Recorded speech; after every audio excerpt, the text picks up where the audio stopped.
Darwin Núñez to Liverpool versus Erling Haaland to Manchester City. It is that time of the year. Transfers of players are just being confirmed. And it looks like Manchester City and Liverpool both have invested a lot in their most recent additions to the team. A clash of the titans is being set up as Darwin Núñez looks to bring glory to Liverpool, while Haaland looks to etch his name in Premier League history. Hello and welcome to our channel, Erling Braut Haaland Live. Today, we're going to talk about Darwin Núñez's transfer to Liverpool and Haaland's arrival at the Etihad. But before we begin, make sure to like and subscribe. Also, hit the bell icon so that you can get instant updates about our videos. When it comes to drama, the timing could not be better, and it may even be a portent of the upcoming season of one-upping. The arms race that's currently taking place between the teams competing for the Premier League title was always going to be drama-filled. But perhaps it was not entirely coincidental that Manchester City chose to officially announce their signing of 21-year-old Erling Haaland from Borussia Dortmund for £51 million, not even 5 hours after Benfica announced that 22-year-old Darwin Núñez would be moving to Liverpool for a club record £85 million. Haaland came from Borussia Dortmund. Even though Liverpool and City have been competing in their own league as of late, this has not prevented the two teams from signing two of the most intriguing young players in Europe to play for them. The impending arrival of their rivals ought to send shivers down the spines of their competitors. The brand new number 9 for City is a sharpshooter. Haaland amassed 86 goals and 23 assists throughout the course of 89 matches. Welcome to Manchester. Well, it's Lambeau Field, but the first opportunity that comes his way, he is on target, and what a start to his career. Although Liverpool has paid a higher transfer fee for Núñez, and his arrival from a club that plays in a league that's not one of Europe's Big Five, which makes the signing more intriguing, Núñez had a breakout season with Benfica, scoring 34 goals and assisting on 4 more in 41 total games played during that season. Núñez has demonstrated his abilities to Jurgen Klopp, and the manager is optimistic about his future prospects as a result. But despite the fact that Núñez can be considered somewhat of a risk for Liverpool, it is a calculated gamble nonetheless.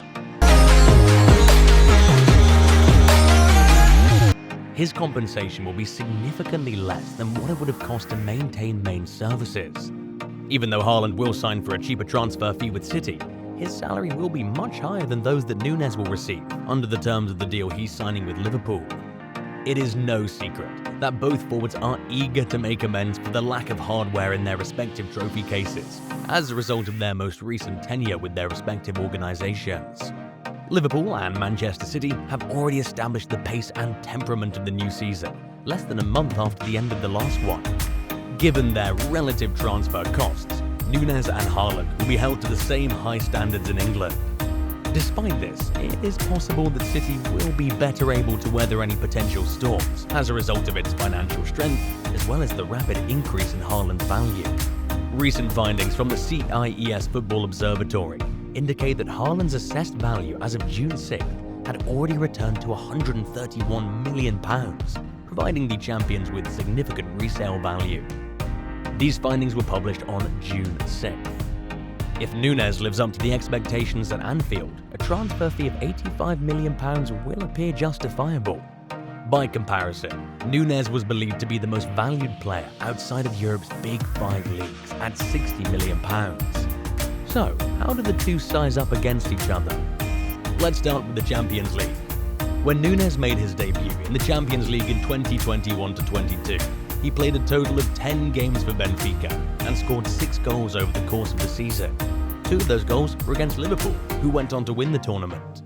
Prior to the second match being played at Anfield, Jurgen Klopp waxed lyrical over Núñez, stating things like, "Extremely fine-looking lad, huh? And a rather good player to boot. Really good. Of course, I was aware of it beforehand.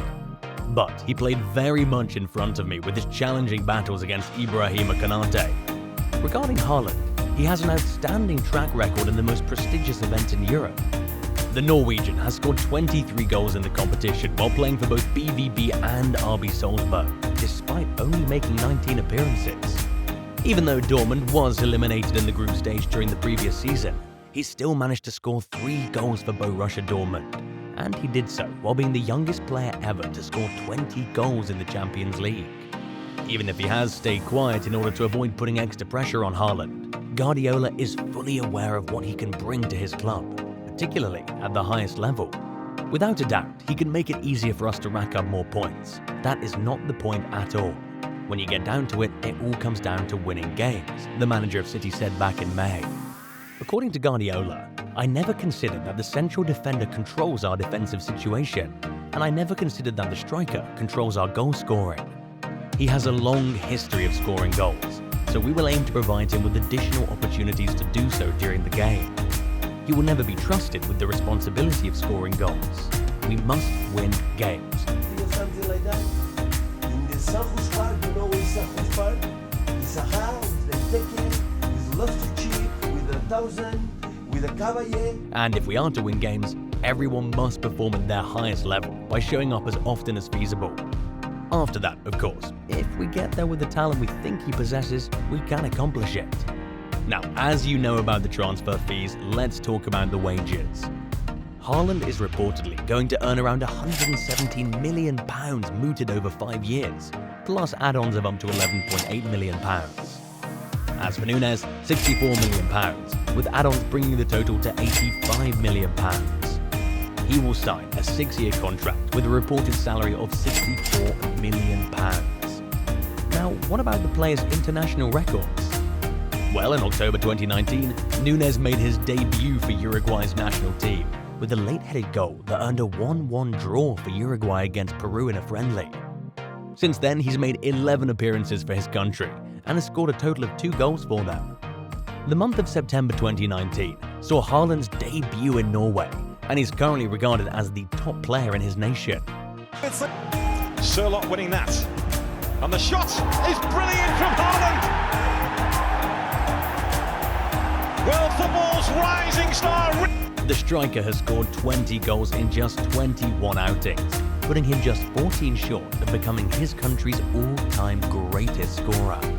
So, the only question now remains whether the two will be able to adjust to their new clubs.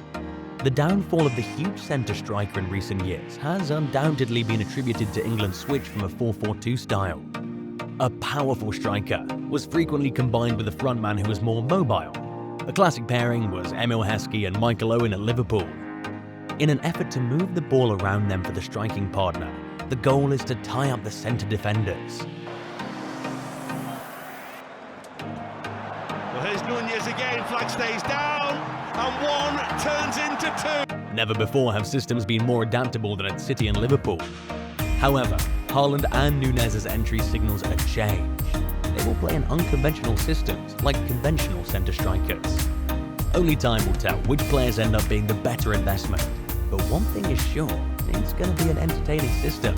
And we're going to see a lot of healthy competition between the two future stars of the Premier League. Just imagine, you turn on the TV and there they are starting for both their respective teams. We already know the abilities of each, and it'll just be amazing to watch what these two players can pull off with their respective teams. Experts assert that this is a shift. Núñez is far more of a 9 than Klopp has played thus far. Currently, the false 9 is Roberto Firmino. Haaland is a classic 9 at City. This is something totally different from what both teams have done in recent years.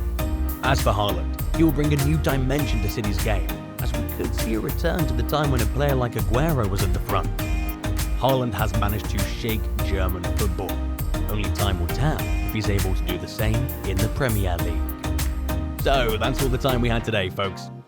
I hope you enjoyed this video. Do not forget to subscribe to our channel and do hit the bell icon on your way out. See you all next time.